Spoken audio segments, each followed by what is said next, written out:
ரோஹித் சர்மாவை கட்டம் கட்டிய ஐபிஎல் அணி பெரும் தொகை கொடுக்க முடிவு. எந்த அணி தெரியுமா? 2025 ஐபிஎல் தொடரில் ரோஹித் சர்மா பஞ்சாப் கிங்ஸ் அணிக்கு மாறுவார் என்கின்ற தகவல் பரவி வருகின்றது.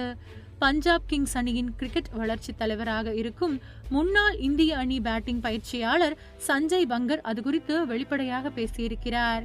2024 ஐபிஎல் தொடரில் மும்பை இந்தியன்ஸ் அணியின் கேப்டன் பதவியை இழந்தார் ரோஹித் சர்மா. ஹர்திக் பாண்டியாவின் கீழ் ஆட வேண்டிய நிலைக்கு அவர் தள்ளப்பட்டார். மும்பை இந்தியன்ஸ் அணி 2024 ஐபிஎல் தொடரில் மிக மோசமாக செயல்பட்டு கடைசி இடத்தை பிடித்தது. இந்த நிலையில் ரோஹித் சர்மா அந்த அணியின் நிர்வாகத்தின் மீது இருக்கும் அதிருப்தி காரணமாக 2025 ஐபிஎல் தொடருக்கு முன் அந்த அணியை விட்டு வெளியேறுவார் என்கின்ற பேச்சுக்கள் அடிபட்டு வருகின்றது. அவர் நேரடியாக வேறு அணிக்கு அணிமாற்றம் செய்யப்படவும் வாய்ப்பு உள்ளது.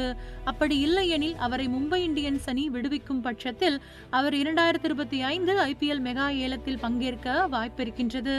அது குறித்து பேசிய சஞ்சய் பங்கர், ரோஹித் சர்மாவை ஏலத்தில் வாங்குவது என்பது எங்களிடம் எவ்வளவு பணம் இருக்கின்றது என்பதை பொறுத்தது. ரோஹித் சர்மா ஏலத்திற்கு வந்தால் நிச்சயமாக அவர் மிகப்பெரிய தொகைக்குத்தான் வாங்கப்படுவார் என்று கூறியிருக்கிறார் சஞ்சய் பங்கர்.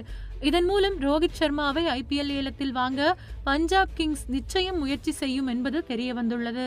பஞ்சாப் கிங்ஸ் அணியின் கேப்டனாக செயல்பட்டு வந்த ஷிகர் தவான் கிரிக்கெட்டிலிருந்து சமீபத்தில் ஓய்வை அறிவித்திருந்தது குறிப்பிடத்தக்கது.